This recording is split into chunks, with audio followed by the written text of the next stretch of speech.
Hey guys, welcome into the Fired Up Network. It's Time Out KC. Got a couple of new panelists this week, talking with Parker Johnson and Carson Flake from IONU Media. They are covering the Kansas City sports world as well. Go ahead and introduce, got Carson here and then Parker. And Parker, can you tell me about IONU Media? What is it and where can people find it? Yeah, so IONU Media is really we're a full media house, taking care of social media management, web design, video, photo, any typical need for a company. Okay. We also provide a wire service to editorial magazines and just other newspapers and whatnot. And also having a sports network where we, post articles and whatever, sharing about games or happenings in the Kansas City sports world. And so website, social media, it's all at IONU Media. And then our website is ionumedia.com. And everything's through there. Yeah, awesome. Well, and I know you guys you've been covering the games with me. So, I mean, you're speaking from having been there. I wanted to start off with, what ended up being a national story, and it was at Arrowhead Stadium. I didn't get to go to the game. I drove by it. I looked in. I saw that the upper deck was a little bit empty. Looked good on TV, though, except I think for some reason they decided to shoot the game from on top of the upper deck. It looked like you were watching a video game with the 360 view. But the U.S. had a chance to advance to the knockout round of the Copa America, and they didn't do it. They lose to Uruguay 1-0. They needed to tie, or actually needed to win the game to advance. They needed to tie if, I believe, Bolivia tied, and they ended up, Bolivia was getting smoked 3-1, so they needed to get the W, which meant towards the end of the game, after they gave up that goal in the 66th minute, they needed 2 goals, and they ended up getting none. Alexi Lawless, former Kansas City Wizard, U.S. national team star, he was talking in the post game about how bad of a loss this was for the U.S. men's national team and that they've actually moved backwards. What do you guys think of that? Was he exaggerating or was he accurate? Well, we talked a little bit about this before the show. I think he was accurate. I compared it to the game against Trinidad and Tobago a few years ago before the 2018 World Cup in Russia, where they failed to qualify. And honestly, it felt like the same. They might be qualified for the 2026 World Cup. And yeah, we have things to look forward to. But this felt like a real big tester for this team to gain, the United States trust and confidence and pretty much anything that they needed to start, kickstart the campaign to the World Cup in 2 years. This tournament was all about that. And they did not succeed in that at all. To host a tournament and to get knocked out in your own tournament in the group stage is not something good or anything to be proud about. I want to touch on kind of what you mentioned, with the tie versus the win and kind of how that was going on throughout the game. I was there at the game in the stands watching on my phone. We had the Panama game going on the phone. So that was really fun, actually. When Bolivia tied it up, obviously people knew, the stands started cheering. It was pretty cool because it was still 0-0 at the time. Well, I saw a clip today that was Greg Berhalter signaling to his team, hey, it's 1-1. It's 1-1. We just need to defend now. What happened 1 minute later? Give up the goal. Say whatever you want if it was a valid goal or not. They still gave it up. And, I mean, what a horrible look from Greg Berhalter to be focus on the game. I've been playing soccer for 15 plus years, and our coaches, whenever we're in a situation like that, always tell us you can only control your game. Whatever happens over there happens. So the fact that we have a national team and a national team coach talking about scores of a different game, man, that's just disappointing. It's just Yeah, disappointing. it's a horrible look. I mean, Parker, I mean, you know, Herm Edwards, one of the most entertaining coaches in, yeah, really in pro sports history. I mean, he's making a living now just doing commentary on ESPN. He made it famous by saying, "You play to win the game." Did Greg Berhalter make a conscious decision that we play to tie the game at the 60th minute, and that ended up blowing up on him? I was not watching the game, so I can't really speak for anything. All I can speak for is the offsides no call that Yeah, happens with almost the one of the Uruguayan players, almost a foot offsides. yeah. That's really all I can speak of because that's all I saw Well, on Twitter this yeah, morning. you had that. You had a yellow card called on Tyler Adams when painfully obvious that Tyler was the guy who was fouled. You have another yellow card called, and as the referee's holding up the cards, he's letting the Uruguayans start the ball. I mean, at the end of the day, I don't think the referee cost him the game. I think the U.S. team did themselves in, but that was a horribly refereed game. And this gets to another point that I was looking to make and look to talk to you guys about. Why is it that the Copa with the US, with Argentina, with Uruguay, with Brazil, it seems like it's the afterthought, it's the minor league, it's the sideshow, and the Euros is the one that really matters. Even on our own network, Fox seems to be much more concerned with the Euros, and the Copa's like an afterthought. Hey, we'll show it, but I mean, it you doesn't you really can matter. see that with the Euros being broadcast on Fox mainstream, and Yeah. then Copa being broadcast on FS1, FS2, and occasional games on Fox. Hmm. Yeah, the It's true. first U.S. game against Bolivia was on Big Fox, but last night, I mean, a primetime game on Monday night, and it's on FS1. I mean, Mm. Monday night's TV time for sports, right? There's a reason why it's Monday Mhm. Night Football. It's in the name of the program. It's Monday Night Football. Hmm. But yeah, I I mean, think. Sorry, go ahead.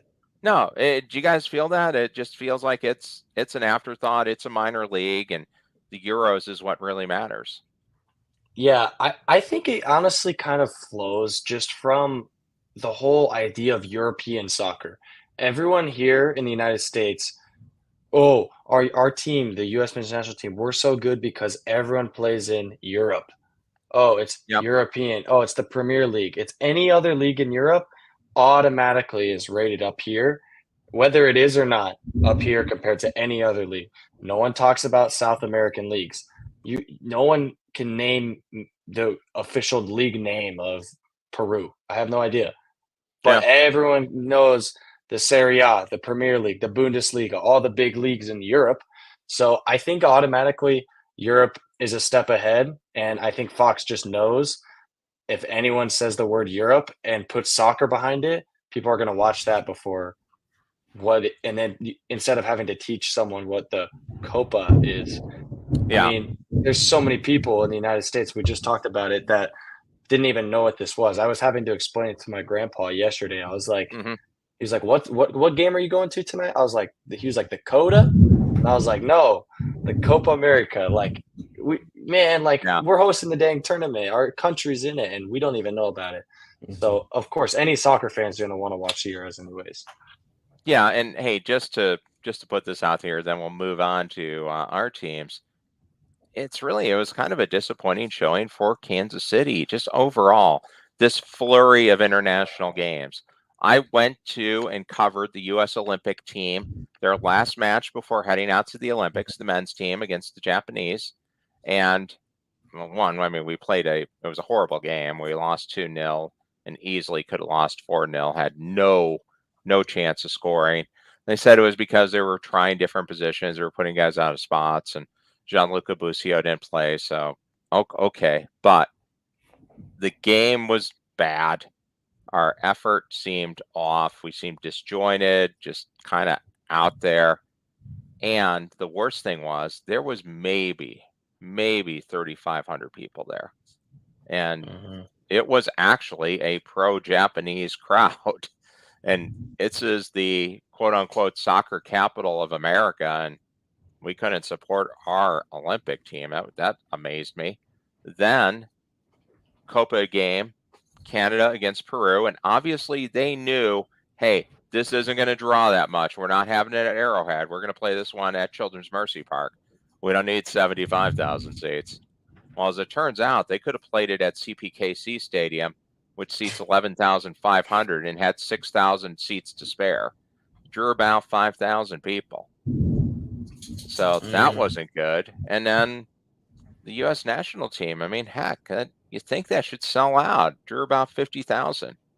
Is that a warning sign for the World Cup, or will the World Cup take care of itself and it doesn't matter? What do you guys think? You know, last night I had this exact conversation about this with my buddy because I was like, dude, this is a problem that we can't even sell out a game. I'm like, how do we expect to sell out two random countries that are all the way across the world in this stadium that seats 76,000 people? Like, you see the Euro games, and I will give them a little bit. It's a little bit different over there because the travel is a lot better for the away teams. So Sure. like the tournaments being held in Germany, all the different countries near Germany are not nearly as far away. The United States is massive, but we all know that it didn't just magically become big. We decided we were going to have the World Cup here. So I'm concerned. I'm really concerned. The only way I think that it's going to change is the tag behind it being the World Cup will help a lot. Whereas you don't have that little education piece where you have to tell people what it is. And hopefully prices go down. I mean, I paid $170. They're not going down, man. Yeah, but I paid $170 last night to sit in the corner in row 13. So, like, I could have saved money if I went up top, but I wasn't going to do that. But Sure. like that's not a lot of people can afford that, or like, I don't know, man. Don't even get me started on this. I mean, Parker, it's not all going to be people from Kansas City. You're going to have a lot of people coming in. Yeah. And I think the World Cup drew fine in Qatar with the stadiums right next to each other on the same street. I mean, it would literally be like we built temporary stadiums down Metcalf Avenue. I mean, that's what it was, and it sold out. So it's probably an overstatement. It'll probably be fine. I think, well, because Copa, I don't feel like was hyped up as much as the World Cup is, because like they had the whole like reveal watch party at Power and Light, and like all this build up for the whole event. And with Kansas City getting 6 matches, including a quarterfinal. Yeah, quarterfinal. That helps a lot with just driving traffic, and that Kansas City will be hosting 3 of the teams for their training facilities. Yeah, they did announce that. So you have Sporting's training facility, the Compass Mineral Center, the Kansas City Current Center, and KU's soccer facility will be the host. So that'll be neat. And yeah, I mean, there'll be tons of people coming in. It'll take care of itself. But it is a little bit of a caution that, hey, let's go. Let's have a plan. Because if nothing else, you're going to have a good plan on how the heck you're going to get people from downtown to Arrowhead without circling the parking lot for an hour. Yeah. And, I mean, I feel like not going to have mass transit. So you're going to have to there's no mass transit. So you're going to have to get people to get up there. Go ahead. I feel like this just kind of proves the point that soccer is here on sports in the United States. If there was a World Cup I heard about some little like World Cup for American football going on right now, but I'm meaning like at an actual global stage, like quality players. If there was a World Cup for American football, 100% these stadiums would be selling out. All the other sports, I would say baseball is probably the most comparable, but it's totally different because their seasons are so much longer, and way more Yeah. games. So if baseball was a 32-game season, they'd probably sell out every single game too.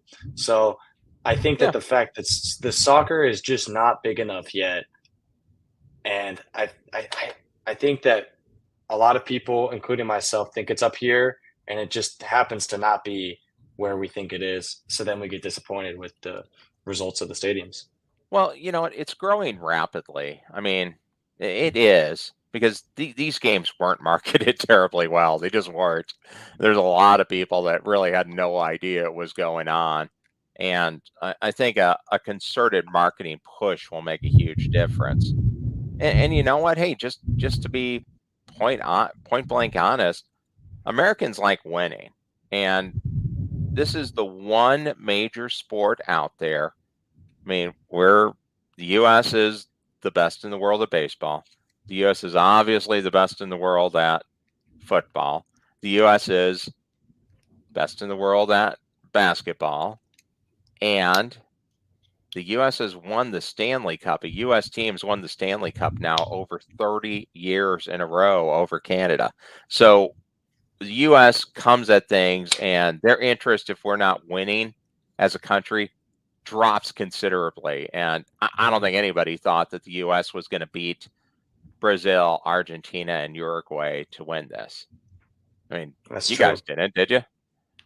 I was shocked about the tie against Brazil a few weeks ago, but yeah, we were shocked that we got a decision. Heck, just that we didn't lose. Like a team that has made a practice of not losing. The Kansas City Current, they come back to CPKC Stadium. It's on Saturday night. They're taking on the Orlando Pride, the two teams that are sitting at the top of the table in the NWSL. A battle of the unbeatens. Can the Current continue their 17-match unbeaten streak against Orlando? Parker? I do think that they can. I know with KC Current and Orlando Pride being the top two teams, I think that Current has the edge with the atmosphere. I was there last Friday, and I thought the atmosphere was that of a Sporting KC game, even with 7,000 less people. Yeah. But they sell out every game that they have there. And I think there's more than a few problems with their whole communications and all that, but communications and PR and just places for people to be. And obviously the size of the stadium and parking and whatnot. But I think that the team and the atmosphere and everything in and around the stadium is really well put together, and they did a good job. Oh, and especially from the start too, because you got the beer garden getting built, the hotels getting built, and it's going to look totally different next year. And in 2 years, I think you'll be amazed. Like Carson, we had the chance to talk to Roger Espinoza as he had his retirement ceremony at the Sporting game. And I asked him about the Current. Let's get his take on what the Current's doing, and then I'll get your call on the game coming up on Saturday. Well, and Roger, first family of Kansas City soccer with Lowe helping out the Current, leading the Current to the top of the table. Yeah, talking about leaders earlier, that's a leader right there. I think she's super smart, as you guys know already. Just broke the record yesterday, so that says a lot about a team. You know, they broke the record in NWSL. I hope Orlando lost tonight, so no one can catch her on that record, or loses tomorrow, actually. Yeah. But on top of that, it says a lot about women's sports. You know, it's the Kansas City Current. Orlando is chasing that too. Not many teams have gone 17 games undefeated, and so it's saying a lot about sports. And like I said earlier, it says a lot about Kansas City. Yeah, it shows Kansas City is, in fact, the soccer capital of America. So you guys are here showing it. You guys care about it. There you go. There's Roger Espinoza talking a little bit about the Current and his wife, Lo Labana, the team captain for the Current. Carson, what do you feel? Big game. This is a game that's been building all season. Of course. First of all, I just want to say what an awesome relationship Roger and Lo have.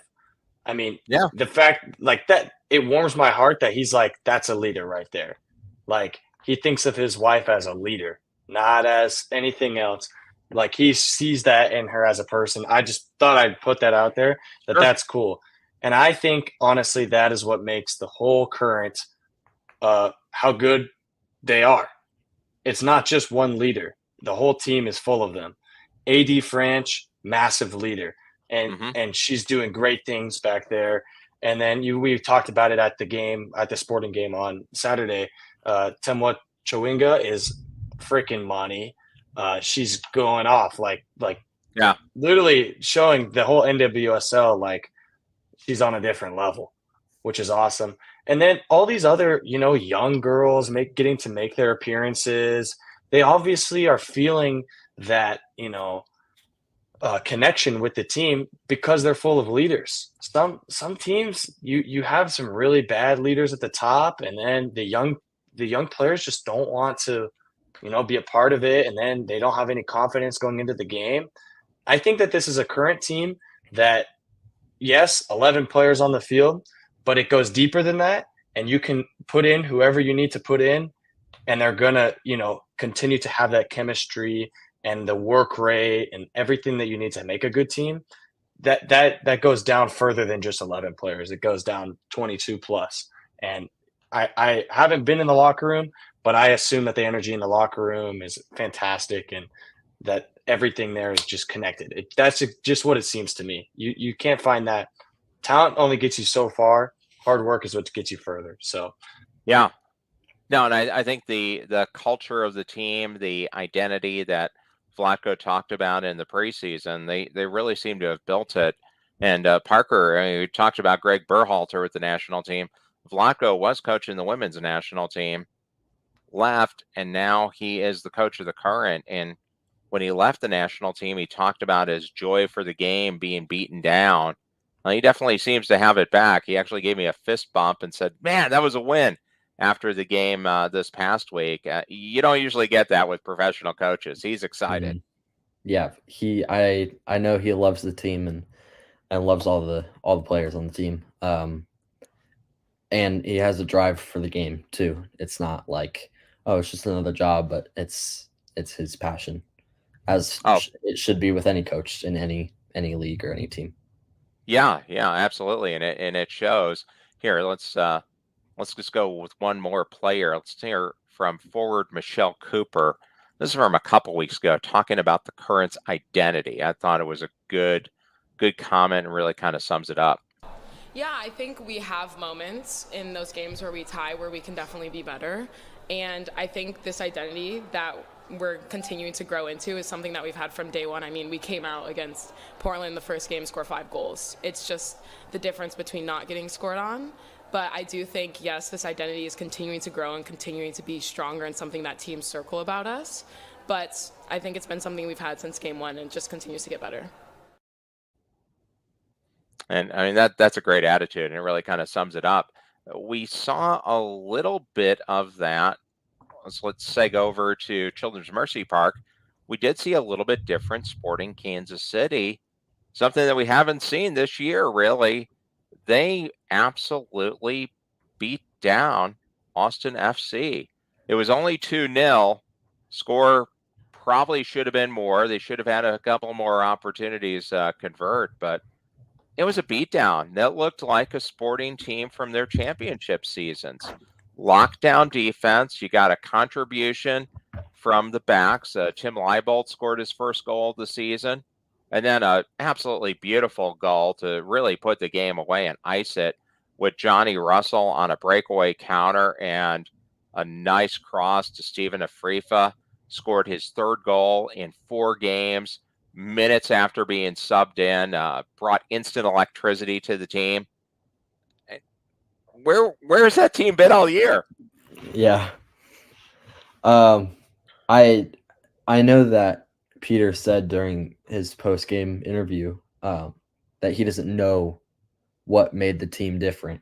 But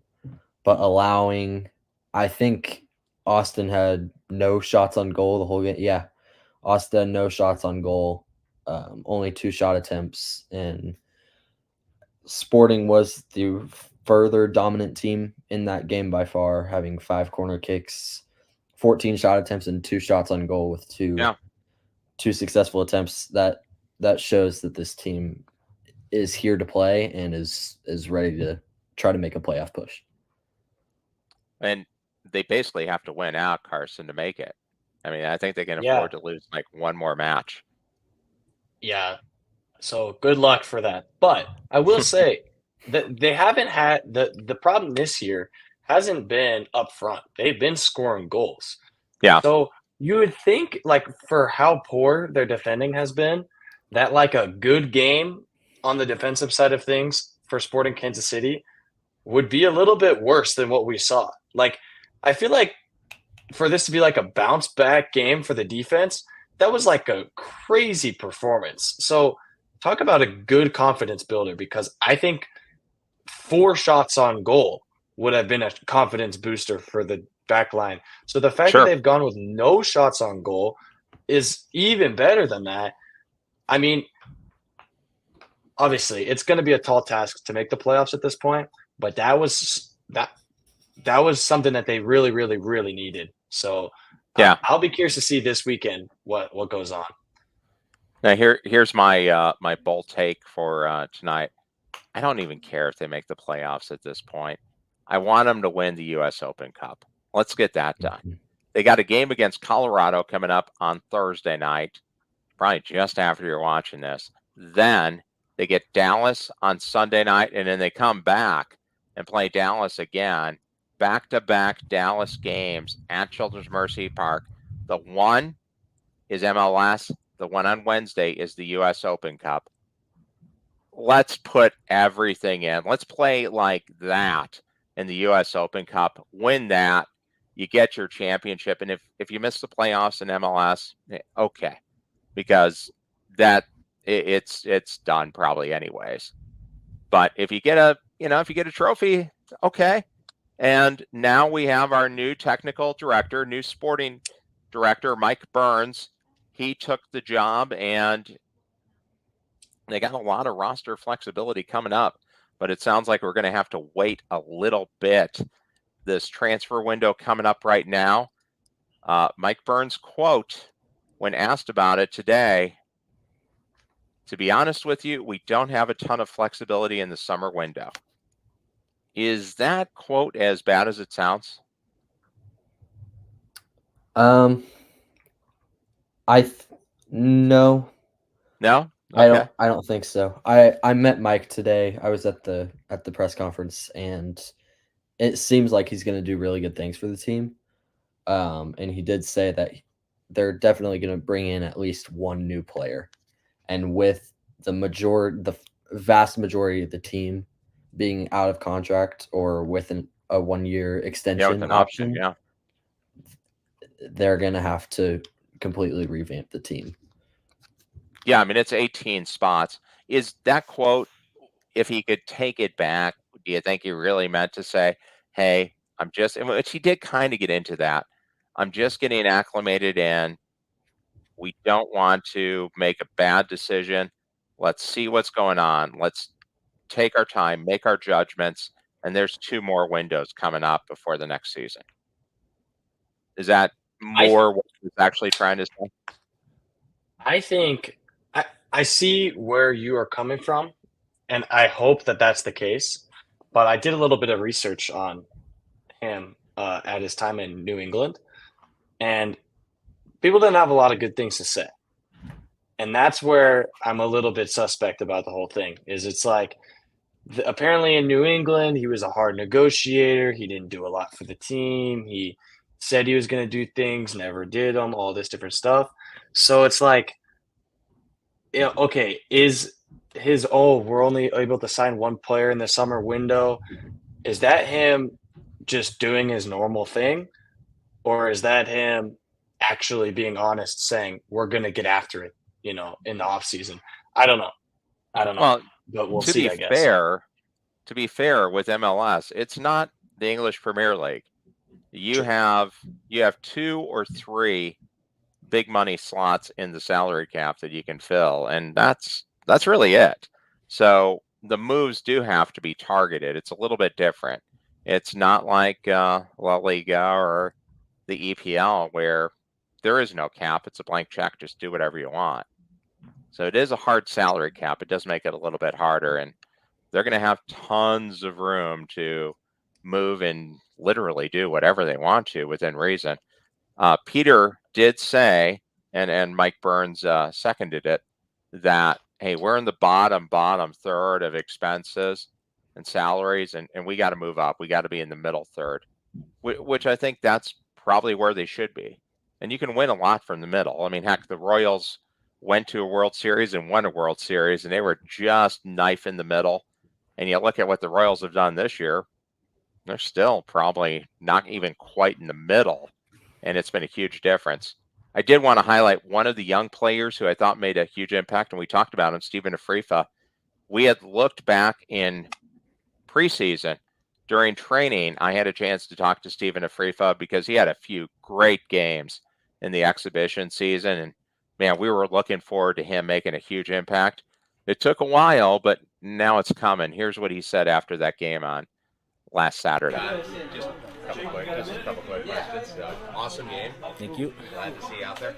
We had a chance to talk to you back in preseason training when you had a couple of big explosive games. How does it feel to now have an explosive game and be an impact in the regular season? Great. Preseason, obviously, great time for me. This is the kind of form that I had back then, so it's good to be back there, and just got to keep holding on strong. And then how do you take this performance as a team and carry it through the season now? Just all starts Tuesday or Monday. Get back in, just focus like we have been last week. Put a lot of effort in understanding what we have to do, understand the weaknesses of Austin. And again, we got to get back in training and just do the same thing for next team. Hey, thanks a lot. Great to see, and good attitude. He was happy, he was excited, he was fist bumping people. A little youthful energy and some speed added to the offense. That's not a bad combination at all. Hopefully we see a lot more from him. You guys have watched the team. Is he one of the young players that kind of jumps out at you? He's definitely one of the ones that jump out a lot farther than some of the others. Because I think his contributions to the team, especially as quickly as he has been off the bench, with one of his first goals this season coming probably 45 seconds after he got subbed in. Yeah, less than a minute in. Yeah, a huge contribution to the team for sure. I mean, I think it's just massive that we've got some young guns on the team that are performing. I mean, you look, Johnny Russell, tail end of his career, Alan Pulido, you never know where he is in his career every single game, I guess. So I won't even mention him. Shallowy, kind of out of his prime. He had his whole thing in 2021, and now he's not there anymore. In the back, Fontas. There's a lot of older guys. I'm not saying it's bad to have older players, but it's really good to see, especially when the team is struggling, a young guy and other guys like Jake Davis, Caden Pierre, etc., young guys that are excelling. Because that shows that maybe they're going to be the dudes that stick around when they do the whole revamp. They might be the ones that stick around, but then that means that, the team will be going up, hopefully, because the young guys are excelling, I think that's great. Now, Shallowy should be in his prime. I believe he's 27 years old. He should be, but I couldn't even tell you the last game I saw that I was impressed with Shallowy's performance. Okay. So that's disappointing for me because I used to be a big Shallowy guy. I was on his side and man, I haven't seen him perform a lot recently. So I don't know.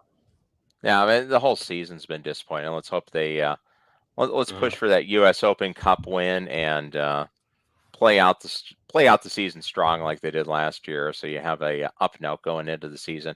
Guys are playing for their jobs. That should be a big motivator. Mm-hmm. I mean, they literally are. I mean, they're flat saying it. The owner told the Kansas City Star, Sam McDowell, hey, we're going to make some changes. So, I mean, the notice has been given. The other team that's in season right now, the Kansas City Royals, rough road trip, but they got home took 3 of 4 against the Guardians, outscored them 20-13, hit 7 home runs in the 4-game series, and counting the Miami series, they've won 5 of their last 7. How do you feel about the Royals? Have they turned the corner now? They just had to get home, and, a West Coast trip for teams, that's always a little rough, and played some good teams and just kind of ran out of gas on the road, but now they're back home, get recharged, and have a good run going into the All-Star break? What do you think? I think the Royals are making shifts upward instead of down, with them winning multiple games before their road trip. They had, I don't know how many wins in a row it was, but it was enough to call it a streak, for sure. And I just think that them continuing to trend up, they might make the playoffs. I know they'll get they'll get less than 100 losses, because oh my God, yeah, how they've been the last few seasons. Since, now with the Bobby Witt Jr., 9 wins in the last 56. Look at that. So. They only need 9 more wins to match last year's total. We're not at the All-Star game yet. They need 2 good weeks, and they're matching last year's total for wins. That's how much better they are. It's a much better team than it has been the last few years, especially last year. And hey, another up note for the Royals, MJ Melendez is getting really close to hitting his weight. He's been hitting a lot better. He's up to 188. So he's getting close. I imagine he probably, what do you think MJ tips the scales at? About 210? So he's getting close. Yeah. He's going to have a batting average above his weight, so that's good. So we're making progress. We're going to the right direction. But it's amazing, isn't it? Only 9 more wins, and they match their total of all of last season. So they're knocking on the door, and that tells you, one, how bad they were last year, and I think it gives a little confidence crossing sports here that Sporting Kansas City isn't that far away either. Because really, look at this team versus last year's team. Your additions essentially are Seth Lugo, Michael Wacha, and Cole Reagans for the whole year. That's really about it. Hunter Renfroe's an addition, but he hasn't really done much. He's just kind of there. And 3 players, and you turned it around, an enormous difference. They added some more relievers, but none of those guys have really stood out. And the standout additions have been Wacha, Lugo, and Cole Reagans for the whole year, and night and day difference. And maybe part of it's the attitude with Bobby Witt Jr. getting that big contract, and okay, he's committed, so now let's build with him. That's what I was about to mention, is that the atmosphere of the team is quality, just like we talked about with the KC Current. Yeah. If the team is well connected and there's a good attitude in the dugout, that's definitely going to translate onto the field. And I can guarantee you, last year the attitude was awful. If we're only winning 56 games, sure, it's really hard to keep a positive attitude. But this season, obviously, it could be better if they were, the top in the AL Central. But they're not. But they're still having a good year, so they have something to be proud of. And then almost. It's almost a little more fun because you have a little bit of a goal. Last year they get to this point in the season, they don't have a goal. They don't have anything to shoot for. They're still in playoff contention. They still want to be, beating the Guardians, was huge because they're top of the league. They're that proves to the Royals, okay, we can compete with the big boys. Like, let's do it.